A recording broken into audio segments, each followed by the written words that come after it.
Hey friends, Seeking Our Spirit is back. This is Brett with episode 60. Got to sit down with a friend of mine, Jody Davis, and talk about his spiritual journey, his ministry in the world of camp work, youth work, and his discernment process. So I hope you enjoy his journey and his story. As always, if you'd like to come on and be a part of the show and tell your story, contact me at seekingourspirit@gmail.com. And that's also how you get me to inquire about spiritual direction. So maybe you don't want to come and talk on the show about your journey, but you need to process with someone about where you are in your spiritual life, perhaps a moment of discernment. And you can contact me at seekingourspirit@gmail.com for that as well. Hope you enjoy, and we'll keep it going. Keep hitting all those important buttons and sharing the episodes around. Hit the support button if you'd like, and enjoy. We'll talk to you soon. Peace. All right, so we are live. Jody Davis, good to have you with me. As I was saying just a minute ago, appreciate you just because we didn't talk too much about what this was until just now. So yeah, no, I appreciate it's good to be here, for sure. Diving in with me and doing this. Why don't you tell folks, just start off, tell folks who you are, what you do, where you're from, and then we'll get going. Yeah, for sure. So I'm Jody Davis. Right now I'm up at Sewanee, the University of the South, working with the Dean of Students Office in housing. But really my background is more in youth and young adult ministry. Lifelong Episcopalian. Grew up in the Episcopal Church. I grew up at Good Shepherd in Knoxville. And then went to Chattanooga, UT Chattanooga for school, and continued to stay involved there. Worked at Grace Point Camp and Retreat Center for many, many years, and then worked at St. Peter's Episcopal Church as their youth director, really kind of just as a college job. Yeah. Didn't really see much coming out of that, and then all of a sudden I graduate and I'm working for the Dawson office as the youth coordinator and off to the races. Right. So I worked as the youth coordinator for the Diocese of East Tennessee for about 4 years. And then continue to work with camps. Camp is really where my passion is, Episcopal camps, that intentional community piece. And so I found out about a job opening with the Diocese of West Texas at Duncan Park, which is one of their camps. Mm-hmm. They have a 3-camp system. Wow. Awesome. It's pretty crazy. They've built something really kind of special out there. They have one camp in San Antonio. It's Camp Capers. It's kind of their traditional resident camp. It's been open since the 40s. Wow. It's very institutional, right? 200 kids a session, that kind of vibe. Mm-hmm. And then they have Mustang Island, which is down on the coast of Corpus Christi. And that's really your family camps. Mm-hmm. They run exclusively family camps and try to set aside that intentional family bonding time. They do everything, but then they have that spiritual aspect with it too. Yeah. And then Duncan Park was their outdoor adventure piece. Okay.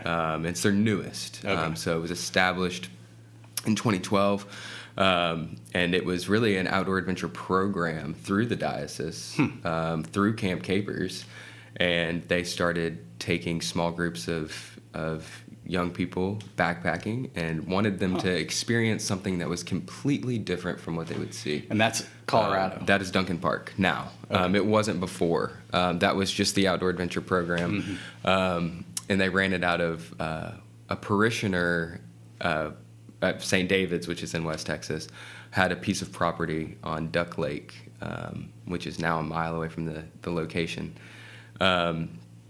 And he was running he had it was an old mining site, and so he had all these old mining cabins, and the actual sort of mine. Infrastructure a little bit. Yeah, a little bit. Really, really rustic. Yeah. And so they were running backpacking programs through that. And if you went to Duncan Park, you would see how this happened. Happens all the time still. They were on a backpacking trip. They got turned around, and they went up an old logging road and stumbled upon this structure. And it was an old Baptist camp that had been abandoned. Okay. And it was James Park at the time, and the director of camps and conferences, Rob Watson, at the time and still now, started asking questions. And Baker Duncan was the individual who owned the property before, and he was really involved, and he wanted to see this turn into something. And one thing led to another, and they leased the property from the Baptist church for a year. They loved it. It worked, and then they bought it. Wow. I didn't know any of that history. Yeah, That's awesome. It's wild how it happened. And so myself and my wife Gracie served as I believe we were the third directors of the site. Wow. And so that's where we were most recently. And then we felt just we were going back and forth between Texas and Colorado. Duncan Park was a seasonal facility. It was 9,500 feet. And so the winter was just, you couldn't live there. Yeah. There's no way. Yeah. When we got there in May, you would have 5-6 feet of snow. And that's in May. Yeah. And so we would go back and forth from the Texas sites to the Colorado site over and over. And it kind of got to the point where we were like, we need to have a little bit more stability. We need to come home. Mm-hmm. And so here we are. Yeah. We landed at Swanee, and it's a beautiful place. So yeah, cool. We're loving it. Yeah, that's awesome. Wow, it's already a story. Yeah. and you're young still, so Sure. that's Sure. great, man. Exciting stuff. So okay, cool. Well, as you know, this is sort of in some ways, it's my effort still, even as a priest for, I don't know, 17 something years. I don't know. I'm still looking for what do we mean when we say spirituality? Yeah. And so part of I'm obsessed with the Enneagram, and I'm a 9, and that means in some ways I sort of learn about who I am and what I think through other people. And so that's sort of how I've been approaching this. So, just looking at so today, what is spirituality? What does that word mean to Jody? Right.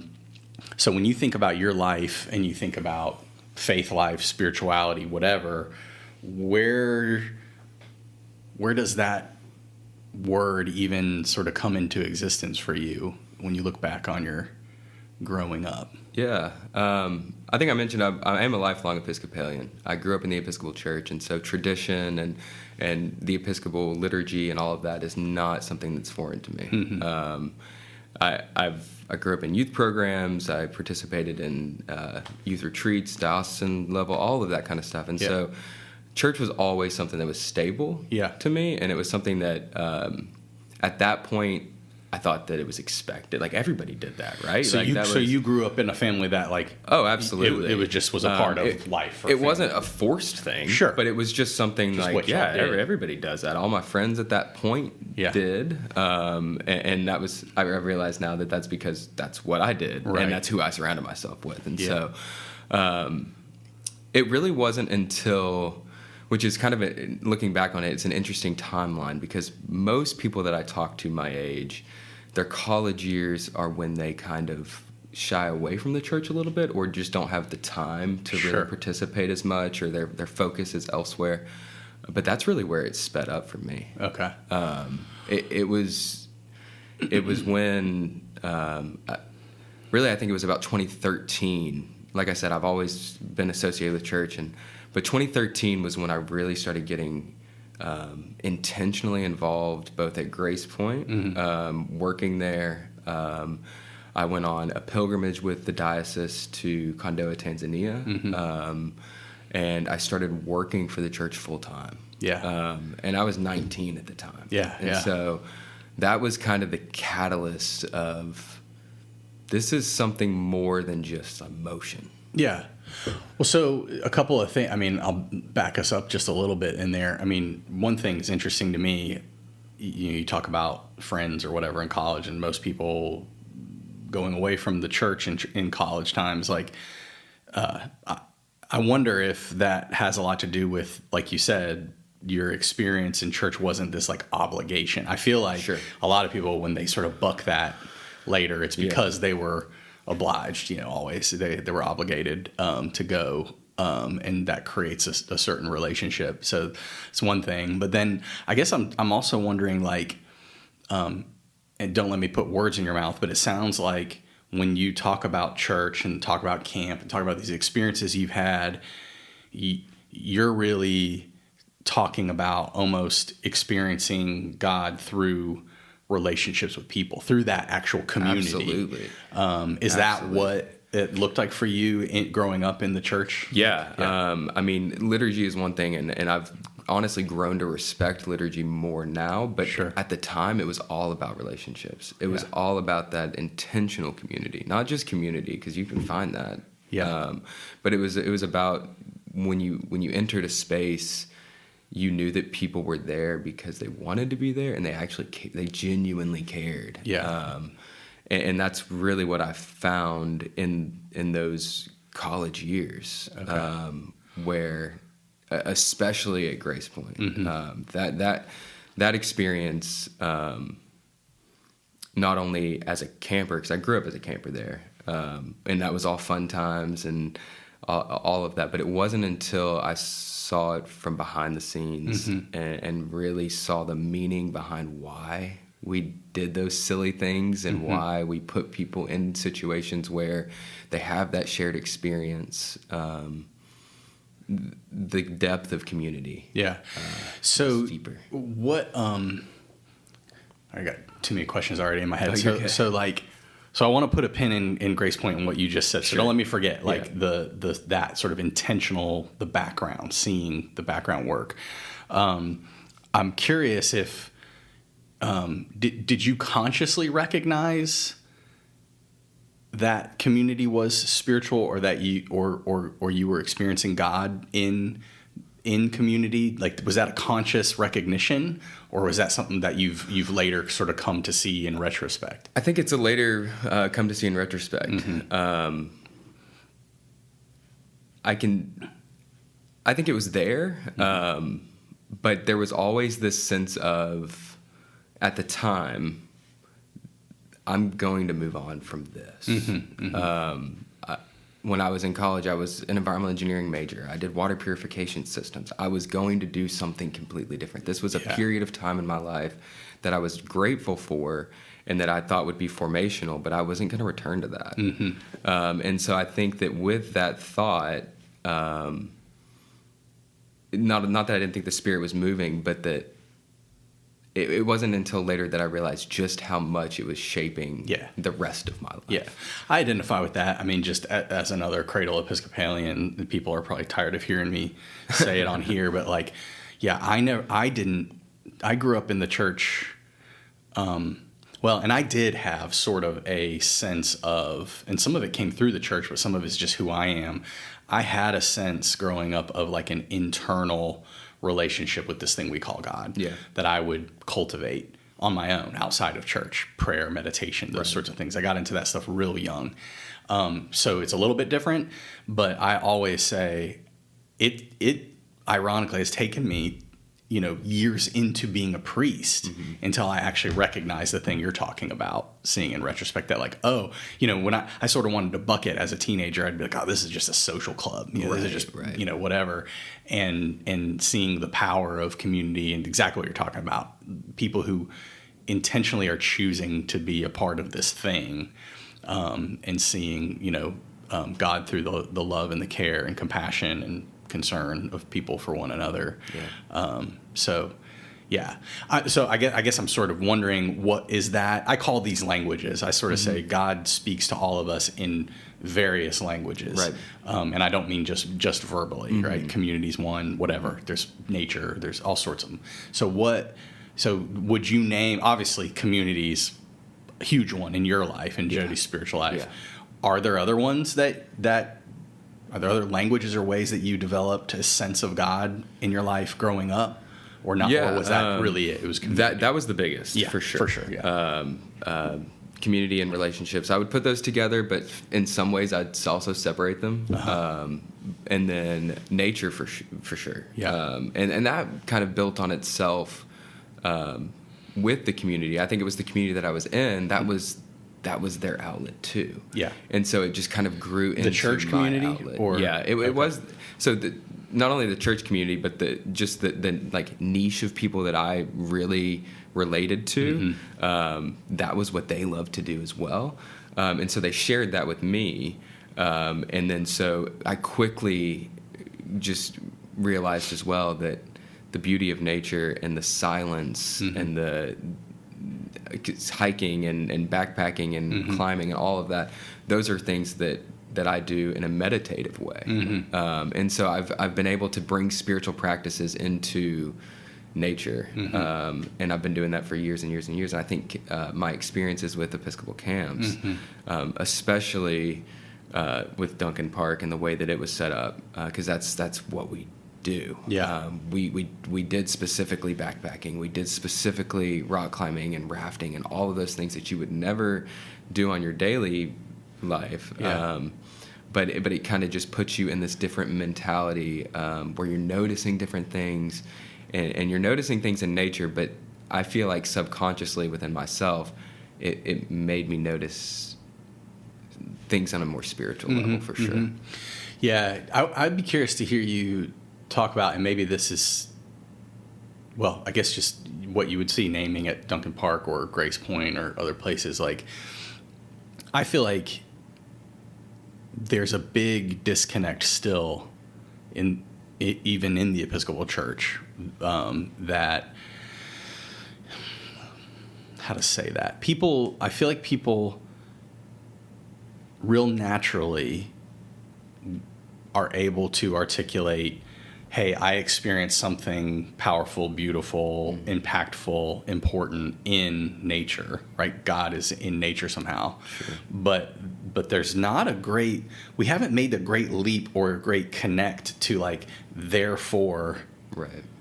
stewardship, right? Therefore, we are to be good stewards of this thing, right? Of creation, as I drink out of a styrofoam cup. But you know what I mean? Like, I don't know if you would echo that, or I absolutely do. I think that people are looking for these mountaintop moments, either literally or figuratively, and sometimes we get them, and then you kind of wander back down, and not that you forget about it, but a lot of times, and myself too, it just sits in the back of your head, where you really want those things to kind of come back to the forefront in your daily interactions.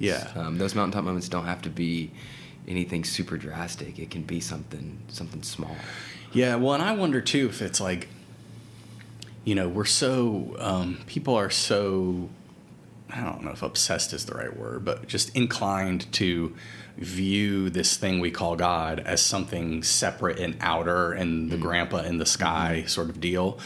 And then that prevents us not only from recognizing the divine or the Christ in every person, you know, and in self, but also in all of creation. Right. If we only view God in that way, then God's not in nature, you know, which is just so, I don't know what that's about. It's like it's like in our DNA. It's like a human, I don't know, evolutionary thing. It's just like natural, innate in people. And you have throughout Christian theology, you know, St. Francis, St. Augustine, you have people like that who were speaking about, you know, discovering God in nature, in our relationship to it. But I don't know. I feel like it's still a struggle.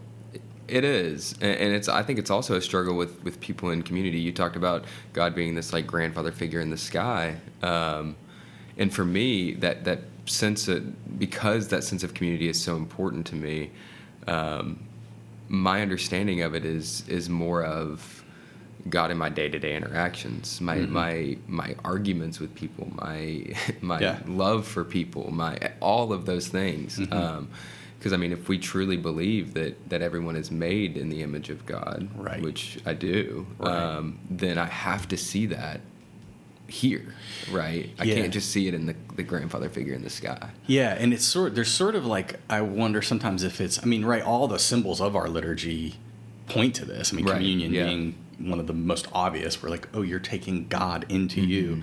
But it's like we have to make another step of like integrating that, so where it's not just a thought, it actually is who you are, and therefore how you experience the world, other people, how you interact, how you treat, you know, other beings is influenced by that. Sure. Yeah.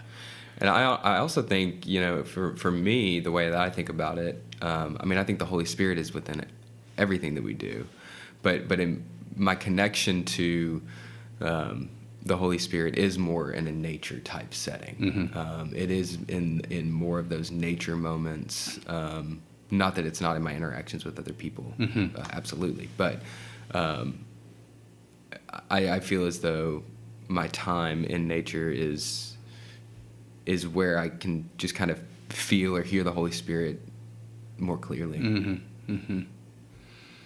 Yeah, and that's a. Sorry, I'm going down all sorts of rabbit trails today, but like I wonder about that and say like what are the mechanics going on there, right? Like, or what's the mechanism? Like, is it the experience that you describe? Is it that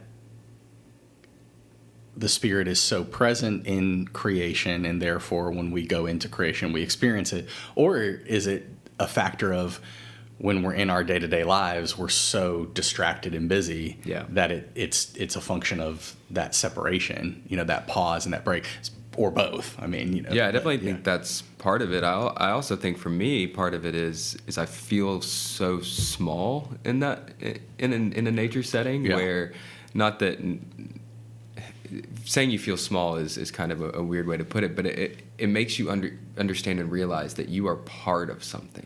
It's not actually not just small. you. You're a part of something so much bigger. Sure, exactly. But in that, you're also realizing that there are other pieces of this puzzle, and what are those other pieces? It's your community members. It is the natural world. It is all of these other cosmic things happening to create this incredible this universe or whatever we're floating around in. So I'm wondering, so I still got a pin in Grace Point and background experience there, but before we move on from like childhood, adolescence in your life, are there any touchstone moments spiritually or moments in life that affected you, impacted you spiritually, that you would name, good or bad? I mean, just growing up. I was really lucky in having some really, really great priests in my church growing up. I started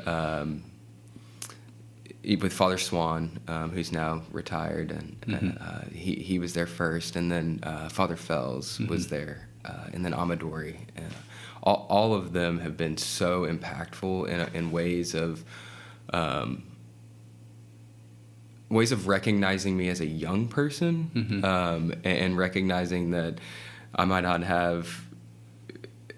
be there on Stewardship Sunday, and I might not have that to give, but recognizing that they've all been very supportive of young people. And I think that's been something that has really driven me. I would throw Brad Jones in there too for that. Yeah, absolutely, for sure. Of recognizing just that you have the opportunity to be a part of it, and I feel like sometimes young people don't think that it's their time, or they don't think that they have the life experience or anything like that. Pushed aside a little bit. And so in my childhood, I think there were certain people that were just very intentional about making sure that I did not feel that way. And so it just kept me close. Well, some of that goes back to everything we're talking about, right? Yeah. That community, it's you could point to those priests and those influences as being examples of people who have integrated that understanding enough to where they can treat a child, an adolescent, as still, the Holy Spirit is present within them and have value. And that's great. Anything else you would name from young? From childhood? Just that brings you up to like camp. I mean, camp has always been a piece, right? I mean, growing up, going to camp, I mean, my best friends even now are still, were there then. When I was right around high school, my parents separated, and that was a tough time. I didn't really outwardly say that, it was a time where I just kind of internalized a lot of it. I didn't really understand what was going on, that kind of thing. And Grace Point really saved me in terms of like support, my mental health, all of those things, and I didn't realize that until later. It wasn't until later, but they just like scooped me right up. What a gift. It was a huge gift. And it was right at the time, like Brad Jones' first summer as the director, and that happened, and then we just went from there. And that's been one of the biggest gifts the church has given me. Yeah, for sure. That's beautiful. Again, just reinforces this experiencing God in community. I mean, would you, I mean, I don't want to dig too far in there, but would you say that experience, like, did that affect, and I'm sure in the moment it's hard to see, but like, did that affect or shape your sense of God? Yeah. Like challenge that? I would say that in the moment it definitely challenged it, but it quickly reinforced it. Because I hadn't fallen very far before. Like 2 or 3 nets were set down. And it was just so fast, and that I realized that I was never alone. Ever. Not only with God, but with other people around who, in my opinion, God put there. No doubt. That's so awesome. You're reminding me of, well, it's unfortunate because not everyone has that. Right. Not everyone has those nets. No, I know. And that so I'm that's very just lucky such a powerful image. The contrast is I was listening to a guy talk about homelessness. I think he was out of Nashville. Like he worked with, like, I don't think it's still there, but like that tent, like that city that was established. And that's what he said. He said, you know, what people don't realize is homelessness really for most people, it's the people who fall on whatever hard time or challenge that many people do, all sorts of people do, but they just don't have the safety nets in place to catch them, whether it's drug addiction or financial problems or whatever it is, mental illness, whatever, but they just don't have those safety nets. So that's, powerful. Cool. Well, so Grace point, I guess I was curious about, like, when you talk about witnessing the background work, what are you talking about? It's like providing experiences for youth to what? To grow, to know themselves, to... It's that, but it's also, it's putting people in a common space where they would have never normally interacted. I guess I should have prefaced by saying I'm not a camp kid. So like I fair. never went to camp. I know, all I experience are the people who did. Right. It's like defined their lives. So the only taste I ever had of something like that was happening. And like being on staff and that sort of thing. But, when I think about camp, especially from being a camper and then working at multiple camps across different dioceses, it's all so very similar. Like you can pick yourself up from one camp and go to another, and it's so very similar. And a lot of it goes back to shared experience, the breakdown of demographic barriers, the understanding that you're taken care of in a way where all you have to worry about in those few days, or when you're on staff, those months or years, depending on your position there, your goal is to make sure that everyone knows that they're loved. That is it.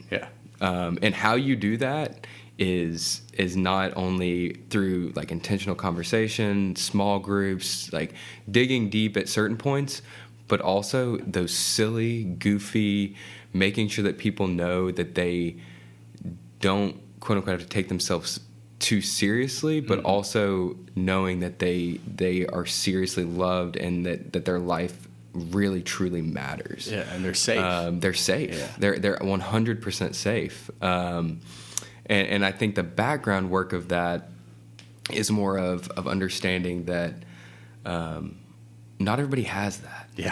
And when you come as a camper, you don't see that in the other campers, and that's the beauty of it. You don't know what they choose to share. They choose to share, but when you get there as a camper, everyone is just they're just there. Yeah. And they're there simply to be loved.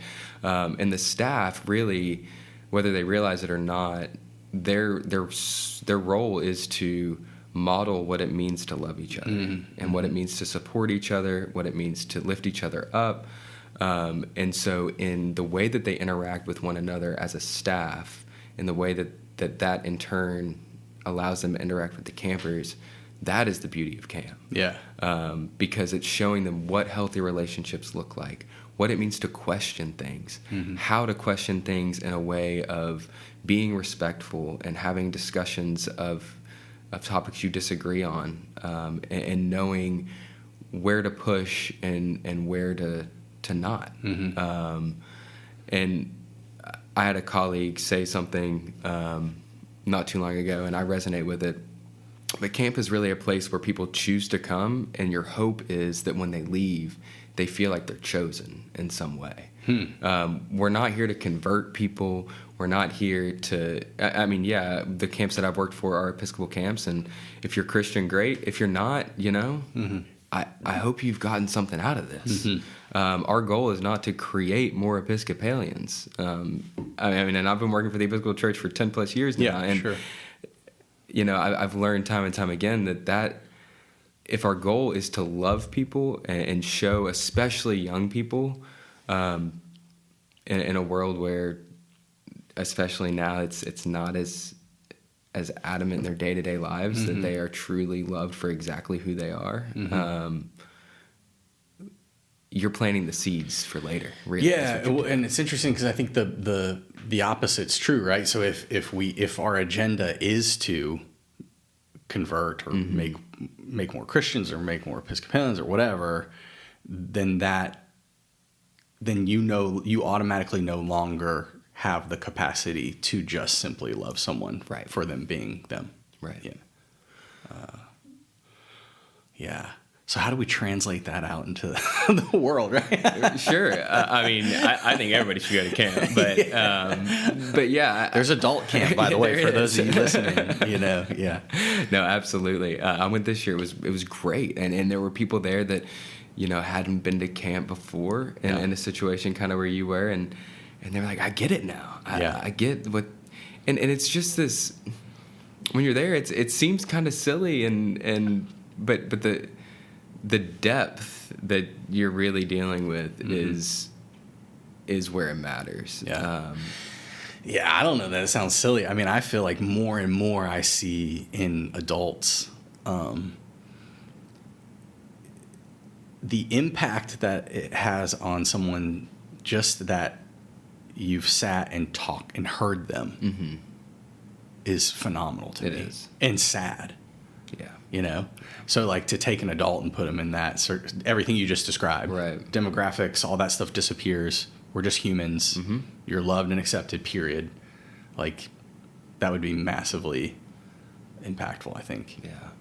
And a lot of pretty much all of my work has been with youth and young adults. And I see time and time again where, people will say, oh, well, the youth are disconnected, they're disconnected. And in a lot of ways they are. But the desire to be connected on a deeper level has never been they never lost that. Right. Whereas I think it doesn't get lost later in life, but people are sort of conditioned to ignore that desire or ignore that need, and that creates all sorts of problems. Right. Yeah.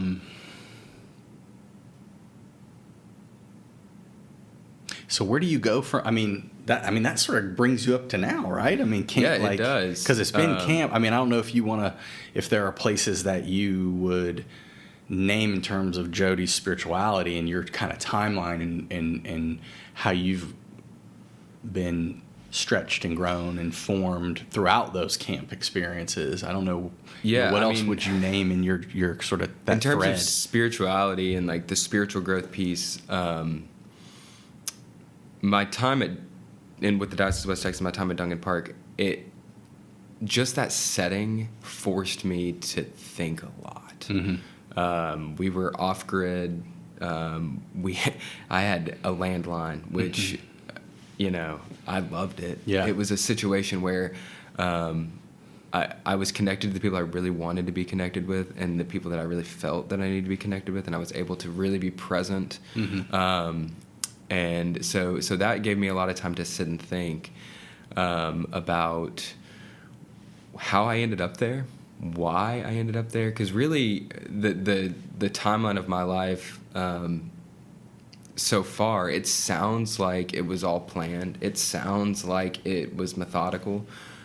It was all a big bumbling mistake after mistake, Sure. or opportunity that I didn't see coming, or it was all of that. Yeah. And so, like I mentioned before, I went to school to do water purification systems, and then all of a sudden I'm working for the church, and then I get this opportunity to go do this thing that I'm like, why would I ever want to go to East Africa? And then that set the tone for the desire to push further into my spiritual growth. And then I'm continuing to work for the diocesan office.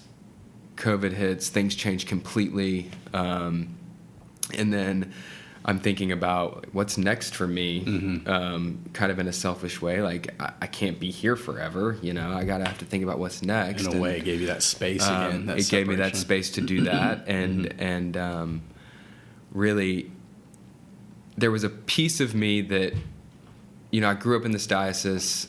I know a lot of people in this diocese. And so in doing lay ministry, there's this sense of like, oh, well, the program is tied to a person, right?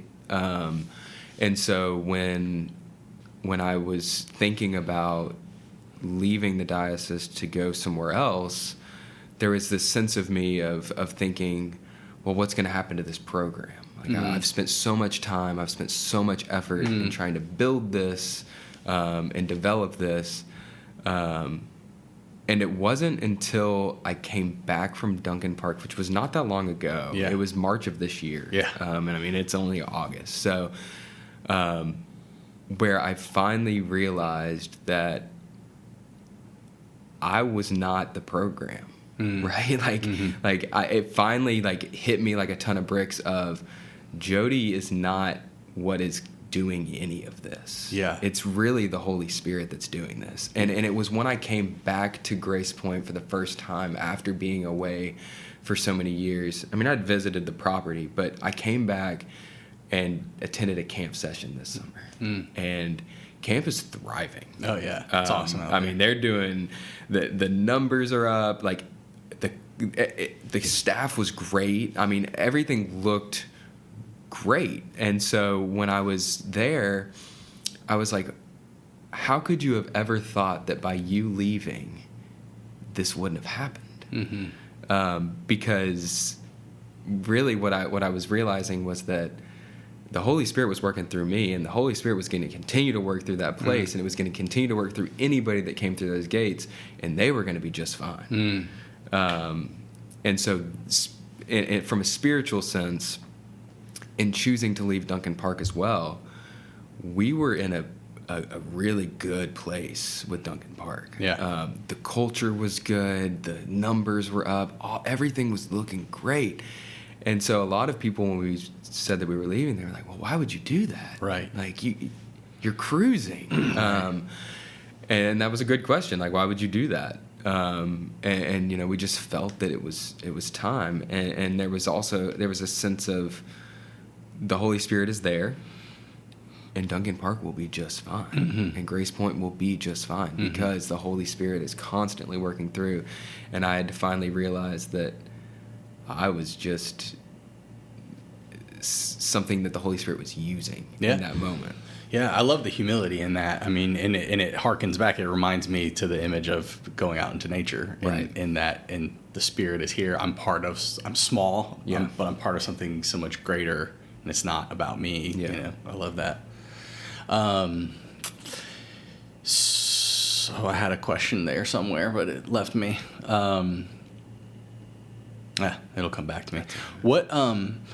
So as you look back on your sort of spiritual journey, do you have little stories, snippets, anecdotes of like, what are the most clear experiences you've had of God? I'm sure a lot of them are in camp. Like, no, for sure. Do you just have like memories, moments of like, wow, this is God? Yeah. I think one of them was the second time I went to Tanzania one time. I was very young, didn't really know what was going on. I was kind of just there. I felt like I was kind of just there. The second time that I went, I had the opportunity to go with my dad. Yeah. And the first time I went by myself, I had friends that were there, but no family. And the second time, I knew people that were there. I was able to go with my dad, who had never been before. And that was a totally different experience. And I had this sense of, this isn't for me at all. This is not for, this is not only for just the other people that were on this trip, but specifically, I think that it was for the relationship that my dad and I have. And I think that he's now a deacon in the Episcopal Church, right? Yeah, and here with me. Yeah. Right. I should have said that in the beginning, 'cause a lot of people from St. He's listened to this. Sure. So yeah, Jody is Deacon Bo's son. Yeah. But when he started that, I can't remember exactly the timeline of when we went to Tanzania and where he was, if he was in discernment or early in discernment or where he was there. But that was a light bulb moment for him, and very much a Holy Spirit moment where I think that he realized at that point that he didn't have a choice in the matter, with where his life was going to go. In his call. And so to be a part of that was a huge God moment for me. To witness that happening in your father. Yeah, and it was so evident. And I didn't want to... I mean, I think we've had this conversation now, but there was at no point that I was going to say that to him. He had to obviously see it himself and go through that process and know. But I think that myself included and others knew that was going to happen before it happened. And that trip in particular was where it all just like brought him to it. Yeah. Oh yeah. And so seeing that, that was a special. That's great. I didn't know that about his call story. It's funny because we spend time together, but I don't know that we've ever actually really talked about our call stories. But that's you and I, before we came online, we're talking a little bit about Commission on Ministry. For people listening that don't know what that is, that's like the body that assists the bishop in discerning about call and whether or not someone is validated, I guess, or supported by the church to get permission to go to seminary and to pursue that. And that was what you just said actually was what I always looked for as a member of COM, because it was part of my story. And I saw it happen again and again and again, where it was like, it wasn't people who desired to be clergy. It was people who had a light bulb moment and look back and go, oh my gosh, everything's been pointing this way the whole time, and I never saw it, Right. Yeah, and that was certainly the case for me. Like people would say that to me, other priests would say that to me, and I'd be like, you guys are nuts. I hate talking in front of people. Right. I don't want to do any of this. And then I had like that moment where it was like, I truly remember it. It was like, I could see like the memories of like life sort of just like condensed, and I just saw it all like line up and be like, yeah, this is what you've been made for. Right. It was weird. Yeah. But sorry. No, thanks for sharing that. Really. But not only that in particular too, but just like, I feel like in my experience, especially working with like the young adult age, my God experiences have been through other people, if that makes sense. Yeah, sure. It's been seeing those moments of not only just like something as drastic as the call to ordained ministry, Right. but also just that understanding of I've been valued this whole time, or this understanding that God cares about me, and just seeing that time and time again, and not necessarily having a hand in it, but being able to like create space for it. That's really been why I've been coming back time and time again to working for the church and being in community with other people. And that's really kind of allowed me to at this point in my life step back and say, is that something that I want to continue to do for the long haul? So that's kind of where I am now. Yeah. And discerning. Yeah. Yeah, and so in other words, like it's like returning the gift that was given to you. Yeah. Which is such a great image, and I mean, not to belabor, go down another trail, but it's like, I think that right there, I think I don't know if other cultures struggle with this the same way, but I think what I see in American Christianity is we're such a like profusely blessed, affluent people. Even those among us who don't consider themselves as wealthy are, relative to the world, ridiculously wealthy. Right. And I think on some level it's actually hard for us to have that initial experience of receiving and accepting the gift that God gives us. Of everything you've just said about camp experience and all that, of like being loved for who you are, accepted truly for who you are, no strings attached. Right. And if we that accepting that gift is what then transforms you, right, and then causes you to give that gift back. But if we never truly accept that gift, that transformation doesn't happen. Yeah. Does that make sense? Oh, absolutely. That totally makes sense. And I think a lot of us have that block. Yeah. And I think you'll continue to have that block for a lot of people. I think other people have to see it before you're able to see it for yourself. And I don't know why that is. I don't know if that's just like like when you said, are you meaning like see that you're a gift? Yeah. Yeah. I feel like a lot of people that I work with, they find it so difficult to see the value in themselves. They can point it out in other people, and they can say, oh, you're so talented at this, and oh, you have so much to give with this. And then you're like, well, what do you have to give? And they're like, I don't have anything. And it's like, no, you do. And other people see it. They do. And I think that one thing that we don't do well just as human beings is telling people when we see it. Yeah, for sure. And being vulnerable and not only thanking people for the gifts that they're sharing, but also just telling people when you see a talent, or letting them know that you recognize it. Yeah. Isn't that crazy? Yeah, it is. That we're so guarded that way. Because it's not like it doesn't cost you anything. Yeah, why would that? Like, why is that hard? I don't know. I've so never weird. understood it.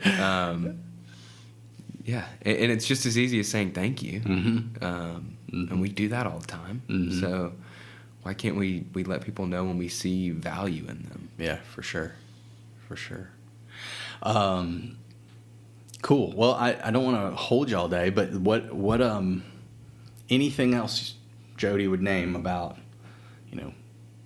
your relationship with God and what spirituality has been for you or is for you now? Do you have, well, two things. Do you have certain practices that you adhere to? I'm sure they've shifted over time. Yeah. And then like, do you have any other like crazy God moment experiences that you would lift up? Sure. Practices, I walk to work every day. I'm very fortunate that I can do that. Not everybody can do that. But I really, people coin phrases for this type of thing, various phrases, but one that somebody said to me and I stuck with it is, wonder walk, just like noticing exactly what you're doing in that moment. So I do that every morning when I go to work, and honestly, it's a sense of it centers me in a way of like what meditation would do. Yeah, like a mindfulness practice. Oh, absolutely. And on my way, I'm also extremely fortunate. I know this is not everybody's situation. I pass All Saints on Swanee's campus, which if you've never been there, I mean, it's absolutely stunning. Yeah. So I'm able to go in there and I do morning prayer every single morning. And it's one of those things where I've done morning prayer for a long, long time, and that's been a practice. But the different locations lend to different things, and so that's something that's very tangible that I do. And that also leads to, and I'm sure this happens to people when they're not intentionally in prayer, but something that I always really, really enjoy doing is anytime a name pops into my head or anytime I'm just thinking about somebody, whether it's in prayer, whether it's just driving down the street, I feel as though there's a reason for that. And I really try to reach out to that person. And I think of that as a practice, and that really kind of guides my mentality throughout the day. It keeps me connected to the people that I love and care about. It makes sure that they know that I am thinking about them, that I do love and care about them. They're seen. So that's something that I really, really, really love to do. People call me crazy. I'll drive for hours without any music or anything on, and I'll just sit and almost like contemplative prayer, but not formal. Sure. Right? And whether I'm actually praying or I'm just sitting thinking and things like that's the kind of thing that I really enjoy doing. Same thing with hiking. Just being there. Yeah.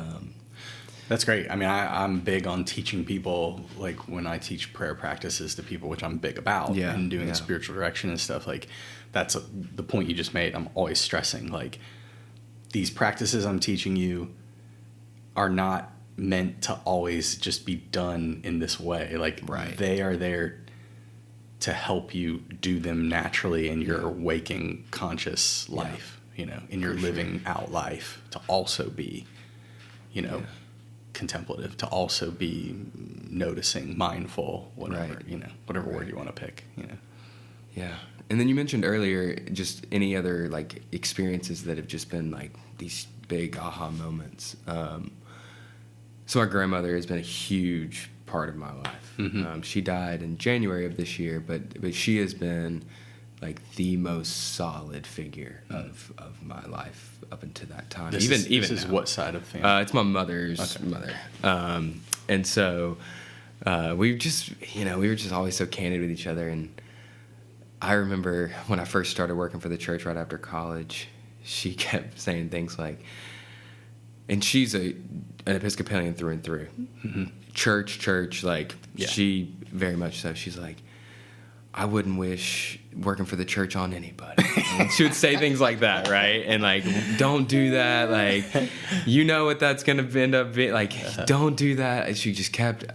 And it kind of in a joking way, but not really. But, right. And so... and she'd been saying that for years, and I kept taking jobs with the church, and she was very proud and very vocal about how proud she was of the work that I was doing and all of that. And so that's why I say it was kind of in a joking way. But my last conversation with her, we hadn't talked about it for a long time, and she just said, "You know what, Jody, I was wrong." And I was like, "Wrong about what? Like, you're not usually wrong." And she was like, "I was wrong. Working for the church is," she was like, that is what you need to be doing. And whatever that looks like, whether that's lay ministry, whether that's whatever that looks like. But for her, she was the most stubborn. Like, she would have never admitted she was wrong. And for that to be the last conversation that we had together. That's beautiful. Powerful. And then she always made things kind of light at the end of everything. Like, she would say something kind of heavy and then go light. And she would always say, you'll always know I'm there, and you'll know I'm there. I'll always be a red bird that just shows up. She was always very specific about that. And it's been so weird. I never saw red birds. And then she died, and I see a red bird just about every day. Yeah. Almost every day. And it's always when I'm thinking about, like, am I doing the right thing? Am I in the right spot? And I see it all the time, and I'm like, dang it, you're right still. Yeah. Like, still, like, after death, you're still here, and you're right. I love it because that touches, that circles back on and touches so many aspects of what we've talked about today, right? Like, that incorporates nature, the movement of the spirit in nature. It's like there's this moment of being seen, and having the boldness and the guts to say it, right? You know, so there's so many points there. That's beautiful. Yeah. Cool. Thanks for sharing that, man. Absolutely. Yeah. Well, this has been fun and great. Is there anything else at all you would want to say or share? No, not necessarily. Just love everybody. Yeah, really. Yeah. That's what I've learned. Is that let people know that they're a gift in your life. Yeah. And that's what's been spiritually filling for me. To be able to let people know that they're a gift for me. And then when people let me know that things that I've done has been a gift. And so just be there for people is really the main thing. That's awesome. And I sorry, I'm going to have to say one other thing because it just came to me as you said that. Like, what a great example, too, of that cycle, or I guess I don't have another way to say it, like that cycle of love to be seen. Like, really, you see it in your story, as we pointed out, right? You being caught by people, you being surrounded by people, that affecting you so much that now that's what has driven you, right, to do what you do, and is continuing to drive you on your path in discernment and beyond. So that's awesome. So you're a gift, Jody, and I appreciate you being out there, for sure, spreading that message. That's beautiful. So cool, man. All right, well, thanks so much, and we'll catch up. Blessings on your path and your journey, and maybe we'll do it again sometime. Yeah. All right, brother. Take care. You too.